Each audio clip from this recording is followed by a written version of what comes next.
इस मूवी के स्टार्ट से पहले सबसे पहले मैं आपको ड्यून के बारे में बताती हूँ। ड्यून आखिरकार है क्या? ये एक रेगिस्तानी प्लेनेट का नाम है। ये प्लेनेट स्पाइस नाम के ईंधन और ड्रग्स का इकलौता ओरिजिनल सोर्स है। स्पाइस एक ऐसा सोर्स है जिसे अगर आप ड्रग्स के तौर पर उसको इस्तेमाल करते हैं तो आपके अंदर सुपरनेचुरल पावर आ जाएगी और इसका नशा करने वालों की आंखें ब्लू हो जाती हैं। और इतना ही नहीं, आप स्पाइस के इस्तेमाल से न्यूक्लियर वेपन्स भी बना सकते हो। और यही वजह है कि ड्यून प्लेनेट इतना इम्पोर्टेंट है। और अब कहानी स्टार्ट होती है। ये कहानी आज से लेकर हमारे फ्यूचर से बहुत आगे की है। इंसान ने बहुत तरक्की कर ली है और वो इस यूनिवर्स के अलग अलग प्लेनेट पर जाकर बस गए हैं और इन प्लेनेट्स पर अलग अलग राजघराने हैं जो कि किसी एम्परर की तरह इन प्लेनेट्स पर रूल करते हैं। और इनमें सबसे बड़ा जिसका नाम है कोरिनो एम्पायर, और इसके एम्परर के पास एक आर्मी है जिसका मुकाबला कोई भी नहीं कर सकता। स्पाइस को बहुत अच्छा मानते हैं और इसके नशे की वजह से इन लोगों की आंखें ब्लू हो गई हैं। लड़की बताती है जिसका नाम चैनी है,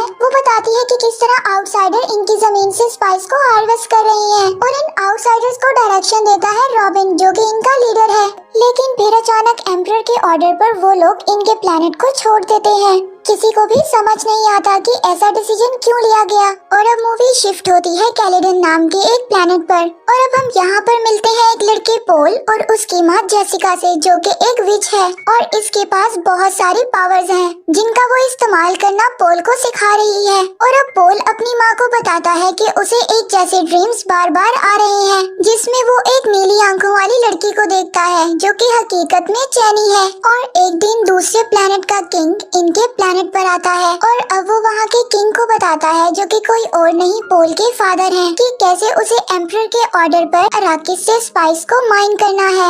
एम्परर के ऑर्डर को एक्सेप्ट कर लेता है। इसके बाद पोल अपने फादर के एक वॉरियर से मिलता है और अब पोल उसको बताता है कि उसने अपने ड्रीम में उसको मरते हुए देखा है और उसे सेफ्टी के लिए कहता है, लेकिन वो उसकी बात को काफी लाइटली लेता है। और अब पोल अपने फादर से मिलता है, अपने फादर से कहता है कि वो फ्रीमैन से दोस्ती करना चाहता है। फ्रीमैन वहाँ पर रहने वाले लोग हैं और चैनी भी यहीं से बिलोंग करती है। इसके बाद पोल वॉर एडवाइजर से लड़ने की ट्रेनिंग लेता है और यहाँ पर हम देखते हैं कि एक दूसरे को चोट न लगे इसीलिए वो एक एनर्जी शील्ड का इस्तेमाल करते हैं। और अब रॉबिन बहुत ज्यादा परेशान है क्योंकि अराकिस किसी और किंग को मिल गया है यानी कि पोल के फादर को। और अब रॉबिन का लीडर उसको समझाता है कि ये सब उनके फायदे के लिए हो रहा है। और अब पोल से यहाँ पर एक औरत मिलने आती है जिसको पोल के ड्रीम्स के बारे में सब कुछ पता चल गया था। अब हमें यहाँ पर इस औरत के आने का मकसद पता चलता है। वो पोल का टेस्ट लेने आई थी और उसको लगता था कि पोल ही वो मसीहा है जिसके बारे में पूरा यूनिवर्स बात कर रहा है।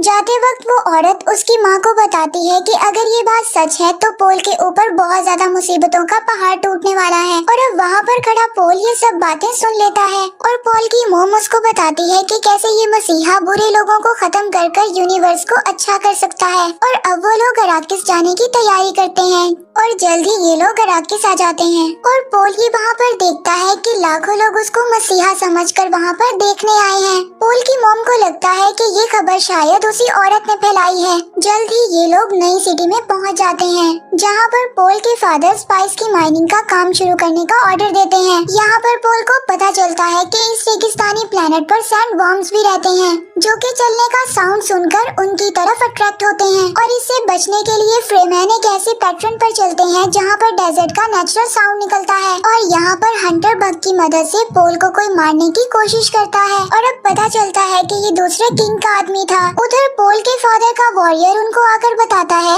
कि यहाँ पर उनकी 100 से भी ज्यादा फ्रीमैन रहते हैं और कहता है कि इन्हीं में से इनके एक लीडर को वो अपने साथ लाया है। और अब पोल के फादर उससे दोस्ती करने की कोशिश करते हैं और उनसे कहते हैं कि अब तुम्हें कोई भी नुकसान नहीं पहुंचाएगा। और वो लीडर उनसे कहता है कि वो जल्दी अपना काम खत्म करें और यहाँ से चले जाएं। इसके बाद पोल के फादर माइनिंग की तैयारी देखने के लिए जाते हैं, लेकिन उसको पता चलता है कि जो लोग पहले माइनिंग कर रहे थे वो मशीनों को बहुत ही बुरी हालत में छोड़कर गए हैं। और फिर वो फौरन ही एक लड़की को बुलाते हैं जो कि खुद भी एक फ्रीमैन है। अब वो इन सबको एक सूट देती है और बताती है कि इस सूट में एक फिल्ट्रेशन सिस्टम है जो हमारे जिस्म के गंदे पानी को भी पीने के काबिल बना देता है ताकि रेगिस्तान में लोग मुसीबत पड़ने पर अपनी जान बचा सकें। और यहाँ रेगिस्तान में पीने के पानी की बहुत तंगी है और यहाँ के लोग पानी की एक बूंद को भी जाया नहीं करते। अब ये लोग प्लेन की मदद से उस फील्ड में जाते हैं जहाँ पर एक मशीन स्पाइस की माइनिंग कर रही है। और जब ये लोग निगरानी कर रहे थे तो अचानक इनकी नजर एक बॉम्ब पर पड़ती है जो कि इनकी मशीन की तरफ आ रहा था। और पोल के फादर अचानक ये फैसला लेते हैं और अपने प्लेन को नीचे उतारते हैं ताकि वो मशीन में फंसे लोगों की मदद कर सकें। पोल भी इस काम में आगे बढ़ता है ताकि वो लोगों की मदद कर सके। तभी अचानक से उसको विजन्स आने लगते हैं जिसकी वजह से वो बेहोश होने लगता है। तभी वहाँ से एक आदमी उसको वहाँ से निकाल कर ले जाता है। इसके बाद ये लोग पहली बार उस बॉम्ब को देखते हैं कि वो इतना बड़ा था कि देखते ही देखते पूरी माइनिंग मशीन को निगल जाता है। और अब पोल के फादर सबको कहते हैं कि उन्हें जल्दी स्पाइस की माइनिंग को शुरू करना होगा वरना उनके लिए बहुत ज्यादा प्रॉब्लम्स होंगी। लेकिन वो लड़की उसको कहती है कि इस काम में वो कोई उसकी मदद नहीं कर सकती। इसके बाद एक डॉक्टर पोल का चेकअप करता है और वो उसको बताता है कि शायद स्पाइस में जाने से उसको कोई एलर्जी हो गई है। और पोल फिर अपनी माँ को बताता है कि उसने फिर से उस नीली आंखों वाली लड़की को देखा जो कि उसे मारने की कोशिश कर रही थी और उसे वहाँ पर एक नाइफ भी दिखा जिसे फ्रीमैन अपना एक मजबूत हथियार मानते हैं। और अब अपने ड्रीम्स में वो अपनी माँ के दूसरे बच्चे को भी देखता है जो कि एक लड़की है और अब उसे लगता है कि शायद वो उसकी बहन है। और अब नेक्स्ट सीन में बैरन अपनी आर्मी को लेकर अराकिस पर हमला करने के लिए आगे बढ़ता है। इधर वो डॉक्टर पोल और उसके फादर को कुछ दवाइयाँ देता है ताकि उनको अच्छे से नींद आ सके। और जब पोल के फादर की आंख खुलती है तो वो देखता है कि एक मेड उसके पास इंजर्ड है। इससे पहले वो कोई एक्शन लेता उसके शील्ड को तोड़कर एक नीडल उसको आकर लग जाती है और यहाँ उसको समझ में आता है कि ये सारा काम उस डॉक्टर का है और ये बैरन के साथ हो गया है। और अब वो डॉक्टर पोल के फादर की रिंग उतार लेता है और उसको पोल तक पहुँचाने का वादा करता है। और अब उसको वो एक नकली दांत लगाते हुए कहता है कि इस दांत में जहर भरा हुआ है। वो जब भी बैरन से मिले तो इस दांत को पीसकर इसकी हवा से वो बैरन को मार सकता है। इधर पोल के आदमियों को बैरन के हमले का पता चल जाता है और वो पूरी ताकत से इनसे लड़ने के लिए आगे बढ़ते हैं लेकिन वो आर्मी के आगे कमजोर पड़ जाते हैं। पोल को बचाने के लिए उसका सिपाही आगे बढ़ता है लेकिन वो देखता है पोल अपनी जगह पर नहीं है और पोल और उसकी मदर जेसिका को बैरन के आदमियों ने पकड़ रखा है और वो उनको वॉर्न के एरिया में फेंकने जा रहे हैं। यहाँ पर पोल की माँ अपने विच पावर को यूज करते हुए उन सबको अपने कंट्रोल में कर लेती है। वो सभी आपस में लड़ने लगते हैं। इसके बाद पोल और उसकी माँ नीचे आ जाते हैं और देखते हैं कि बैरन के आदमियों ने पूरी सिटी को तबाह कर दिया है और अब वो पनाह लेने के लिए एक जगह पर रुकते हैं।